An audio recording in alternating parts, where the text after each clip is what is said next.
I'm Blanche.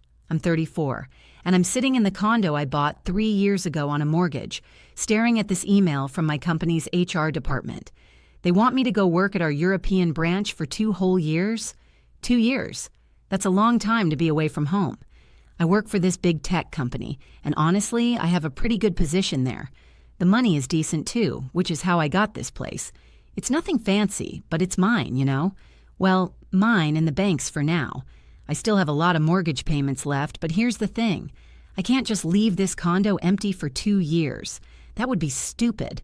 I mean, I'd still have to pay the mortgage while I'm gone, and that's just throwing money away. So I started thinking, why not rent it out? Use that rental money to cover my mortgage payments. I called a lawyer I know, Warren. He helped me with some things before when I bought the condo. Warren, I need to run something by you, I said when he picked up. I'm going abroad for work for 2 years. I want to rent out my condo. How do I do it properly so I don't get in trouble with the IRS later? He laughed. Smart thinking. Yes, you'll need a proper lease agreement. I can draft one for you, and you'll need to declare the rental income on your taxes, but it's pretty straightforward. Just keep all your receipts. That got me thinking about the state of my condo. It's not bad, but it could use a few touch-ups. So I decided to hire some contractors to fix a few things. I found this crew through a friend's recommendation. 3 guys showed up the following Monday. What have we got here? The lead guy, Gordon, asked. The kitchen needs a new coat of paint. The bathroom could use some tile work, and the living room walls have some scuffs. Nothing major, but I want it to look fresh. 2 weeks tops, Gordon said. But you can't stay here while we work. Too much dust and noise. That's when I called my friend, Alma. She has a big house across town, and I knew she had a spare room. Alma, can I crash at your place for a couple of weeks? I'm having some work done on my condo. Of course. You know you're always welcome here. So I packed some clothes and moved into Alma's guest room. The contractors started the next day, and boy, was I glad I wasn't there. The noise was incredible, even from Alma's house when I drove by to check on their progress. But here's the problem. I still hadn't told my parents, and it was weighing on me. My parents are, well, they're intense. They like to be involved in everything I do, giving unsolicited advice, making suggestions that aren't really suggestions, if you know what I mean.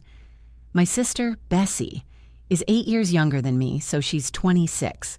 She still lives with my parents, which honestly doesn't surprise me. They've always coddled her. She's been dating this guy, Leroy, for about 6 months. He seems like an okay guy, I guess, but he doesn't work much. Neither does Bessie, really. She went to college, but I paid for most of it because my parents said they couldn't afford it. Anyway, I knew I had to tell them about Europe at some point. I was just putting it off because I knew they'd have opinions. They always do. 2 weeks before I was set to leave, I finally worked up the courage. I called my mom. Hey, Mom, can I come over for dinner tonight? I have some news. Sure, honey. I'll make your favorite. Bessie and Leroy will be here too. I showed up at 6 with a bottle of wine. My parents live in this nice house they bought when I was in high school. It's bigger than my condo, that's for sure. We sat down for dinner. Mom had made beef stew, which was pretty good. Bessie was there with Leroy, and she kept looking at her phone during dinner. Typical. So, Mom said, what's this news you wanted to share? I took a deep breath. The company has offered me a position in Europe. I'll be gone for 2 years, working at our branch there. My parents looked at each other, then at me. Tell us more, Mom said, leaning forward. So I explained about the position, the responsibilities, the timeline. Out of the corner of my eye, I could see Bessie rolling her eyes. She always did that when I talked about work stuff, like it was boring or something. That sounds wonderful, honey, Dad said. We're proud of you. Thanks. But there's one more thing. I'm planning to rent out my condo while I'm away. I mean, I can't just leave it empty for 2 years. I still have to make the mortgage payments. The mood in the room changed instantly. Mom and Dad looked at each other again, and I knew that look. They were having one of those silent conversations married people have. Actually, Mom said slowly, you don't need to rent it to strangers. Bessie and Leroy could stay there. That way you'd know it's in good hands and you wouldn't have to worry about tenants trashing the place. I blinked. Excuse me? Your sister needs her own space, Mom said, and so does Leroy. They're planning on getting married soon. I looked at Bessie, who was suddenly very interested in the conversation. Leroy was grinning like someone just told him he'd won the lottery. Okay, I said carefully. If they want to rent it from me, I'm open to that. I'd even give you a 20% discount on what I was planning to charge. The silence that followed was deafening. Mom's face went white, then red. Are you serious right now? You want to charge your own sister rent? I stared at her. Mom, I have a mortgage to pay. The whole point of renting the condo is to cover those payments while I'm away. But it's family, Mom said, her voice getting louder. Bessie finally spoke up. God, Blanche, you're so greedy. I can't believe you wouldn't just let me live there. I do help the family, I shot back. Who paid for Bessie's college when you said you couldn't afford it? Who lends you money every time you ask? Dad cleared his throat. That's different, honey. How is it different? Bessie leaned forward. Because you make way more money than we do. You can afford to let me live there for free. I could feel my blood pressure rising. Bessie, I make more money because I work my ass off and I still have bills to pay. We need that income, Dad said. We're saving up for Bessie's wedding. I stared at him. And I need income to pay my mortgage. How is my situation any different from yours? Bessie slammed her hand on the table. Because we're your family. And besides, I don't want to live in Mom and Dad's rental unit. It's in a terrible neighborhood. Your condo is downtown, close to everything. So you want the nicer apartment, but you don't want to pay for it? God, you're such a bitch, Bessie said. Leroy finally spoke. Come on, Blanche. We wouldn't trash the place or anything. We'd take really good care of it. I'm sure you would, but I'm not running a charity. The room went completely silent. You could have heard a pin drop. Mom's voice was ice cold when she finally spoke. I think you should leave. Fine by me. I grabbed my purse and headed for the door. Nobody said goodbye. Nobody walked me out. I just left. The drive back to Alma's place was a blur. I was shaking. I was so angry. How dare they act like I owed them something, like I was the unreasonable one for wanting to be paid for the use of my property. Alma was in the kitchen when I walked in. Hey, how was dinner? She asked, and then she looked at my face. Oh, what happened? I told her everything, every single word of the conversation. Alma just shook her head. Blanche, honey, I hate to say this, but they've always favored Bessie. Even when we were in high school, it was obvious. Bessie gets away with everything, and you're expected to be the responsible one who helps out. I sat down at her kitchen table and put my head in my hands. You're right. I know you're right, but it still hurts. Alma made tea for both of us, and we stayed up talking until almost midnight. She reminded me of all the times over the years my parents had asked me for money or expected me to help with Bessie's expenses. They had just treated me like the family ATM. You're doing the right thing, she said. Don't let them guilt you into changing your mind. I won't. But God, this sucks. The next 3 days were quiet. No calls from my parents, no texts from Bessie, nothing. Part of me was relieved, but another part was hurt too, like they couldn't even try to see my side of things. On the 4th day, I went to my condo to check on the renovation work. The contractors were done, and the place looked amazing. Fresh paint everywhere, new fixtures in the bathroom, even some new handles on the kitchen cabinets. Gordon and his crew had done a great job. After they left, I sat in my empty condo and looked at the rental applications I'd received online. There were quite a few, but one couple in particular stood out, Mark and Jennifer Chen. They both had good jobs, excellent credit histories, and glowing references from previous landlords. They seemed perfect. I called them that afternoon. Hi, Jennifer. This is Blanche about the condo rental. Would you like to see the apartment? Could I meet you there the day after tomorrow around 2? That would be perfect. We're very interested. Wonderful. I'll text you the address. 2 days later, I went to meet them. I got there a few minutes early and waited outside the building. They showed up right on time, a nice-looking couple in their early 30s, both dressed professionally. We went into the building and took the elevator up to the 3rd floor. I was chatting with them about the neighborhood, telling them about the grocery store on the corner and the good restaurant 2 blocks away. "Sounds like a great area," Mark said. "It really is. I've loved living here." We got to my door and I took out my key. "Okay, here we are," I said, unlocking the door. I pushed the door open and stepped inside, with Mark and Jennifer right behind me. And that's when I saw them. Bessie was sitting on my couch in sweatpants and a t-shirt. Leroy was in the kitchen making a sandwich. There were suitcases in the corner by the window, and Bessie's clothes were thrown over the armchair.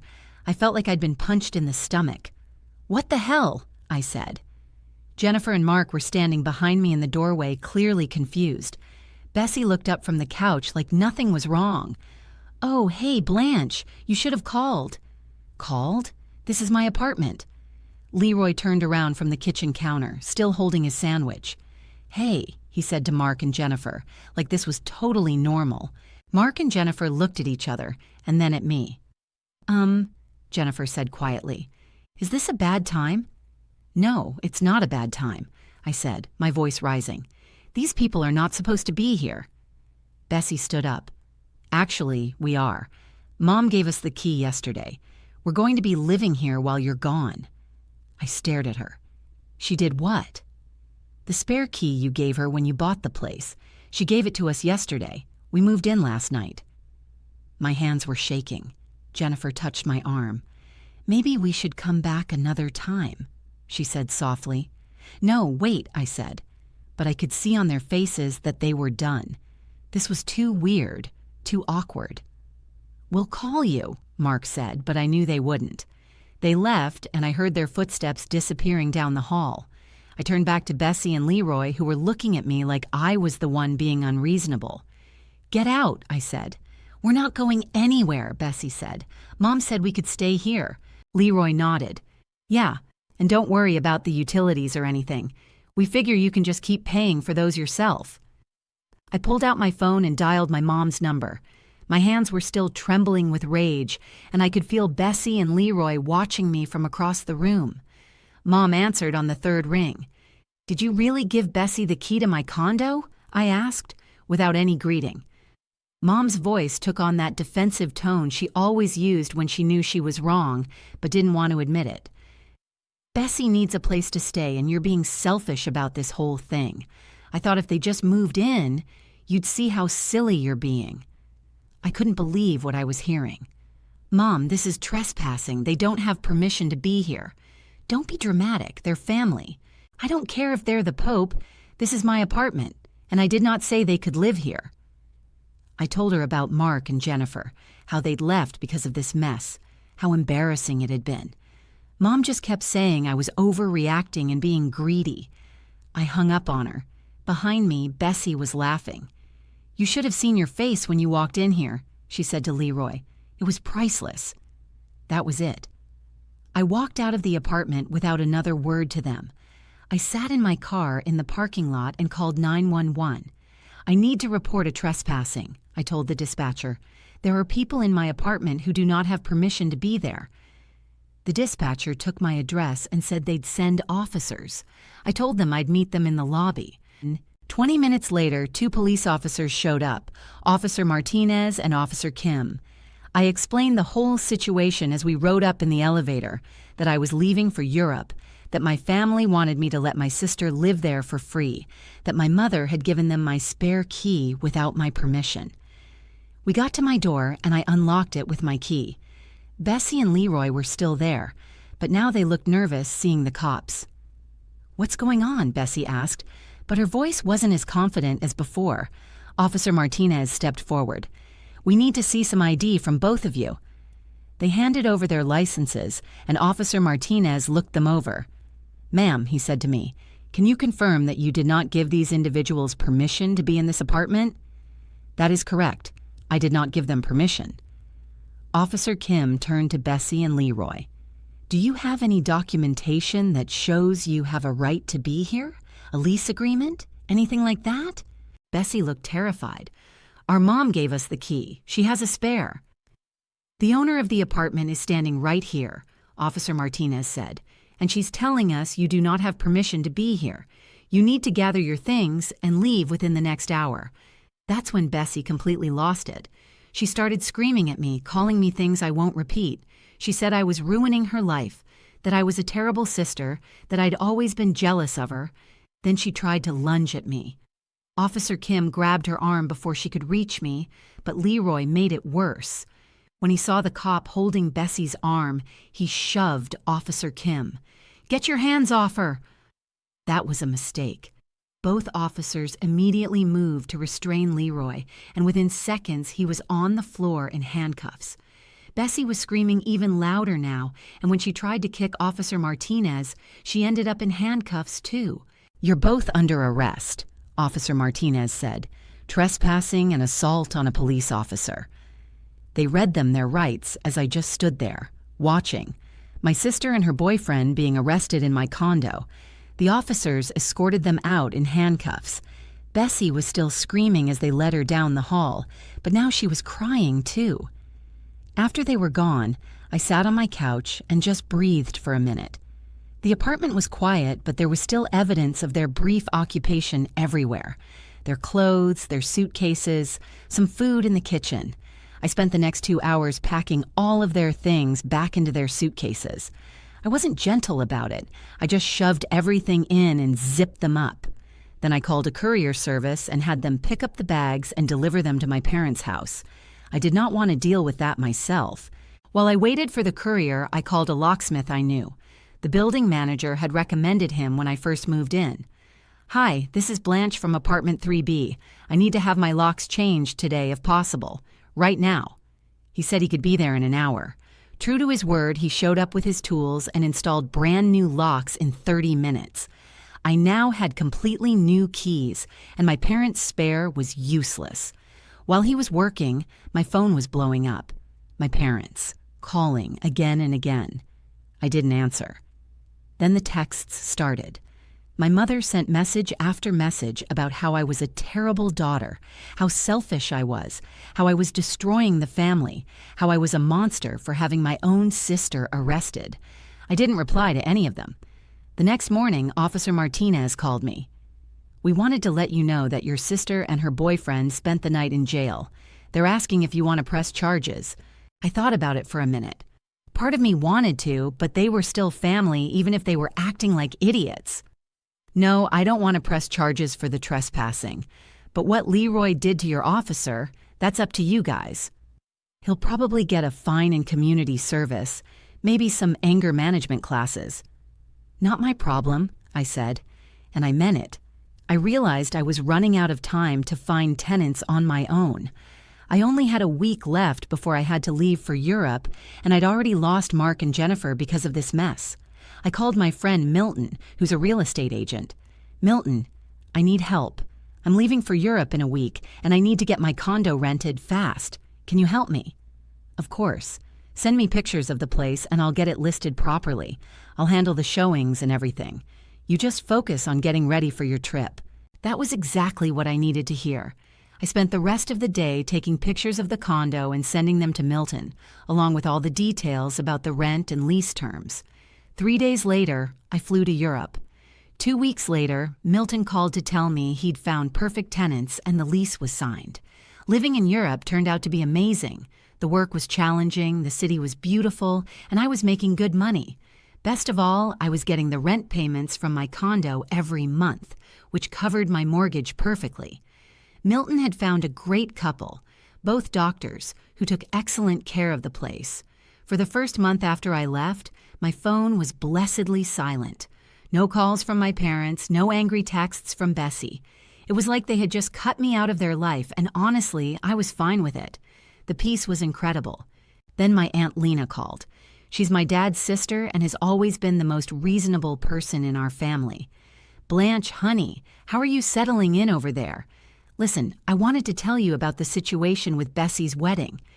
Lena told me that Leroy's parents had found out about what happened at my condo. Apparently, they had to bail Leroy out of jail after he was arrested, and when they asked him what happened, he told them the whole story. "And they were horrified," Lena said. "Absolutely horrified.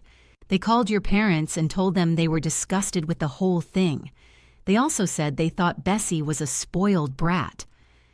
Lena explained that Leroy's parents had been planning to pay for a huge chunk of the wedding. They'd already put down deposits on the venue and caterer, but after the condo incident, they pulled all of their financial support. They told Leroy and Bessie that if they wanted to get married, they'd have to pay for it themselves. They said they weren't going to reward that kind of behavior. Wow. And it gets better. Bessie went to your mom and begged her to let them live in that rental unit your parents own. Your mom said no. I couldn't help but laugh. So, Mom suddenly understands the concept of needing rental income? Exactly. Bessie threw a huge fit about it, started screaming that it wasn't fair, that your parents were being just as greedy as you. She said that to your mom, and your mom did not like it one bit. They had a massive fight, and Bessie stormed out. She and Leroy are living in some tiny studio apartment now, and they're barely speaking to your parents. Lena told me the whole family was basically at war with each other. Bessie was blaming me for ruining her wedding plans. My parents were blaming me for causing all the drama in the first place. And everyone was mad at everyone else. Your mother is still saying this is all your fault, Lena said. She told me last week that if you had just been a better sister, none of this would have happened. A better sister? Are you kidding me? I told her she was being ridiculous. You've been more than generous with this family over the years. The way they treated you was disgraceful. It felt good to hear someone in my family acknowledge that. Lena had always been the voice of reason. How are Leroy and Bessie doing financially? I asked. Not well. Leroy has been doing odd jobs here and there, but nothing steady. Bessie got a part-time job at a retail store, but she hates it. She just complains all day about how unfair it is that she has to work when she should be planning her wedding. Has she tried to get a real full-time job? You know Bessie. She's never been particularly motivated in that department. 3 months later, Lena called again with more news. Apparently, Leroy's parents had tried to reconcile with him, but only if he apologized to me and made things right.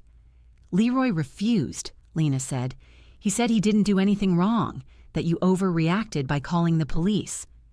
Unbelievable. His parents told him that until he took responsibility for his actions, they wanted nothing to do with him. So now he's lost his family's support too. Bessie and Leroy's relationship was apparently getting rocky.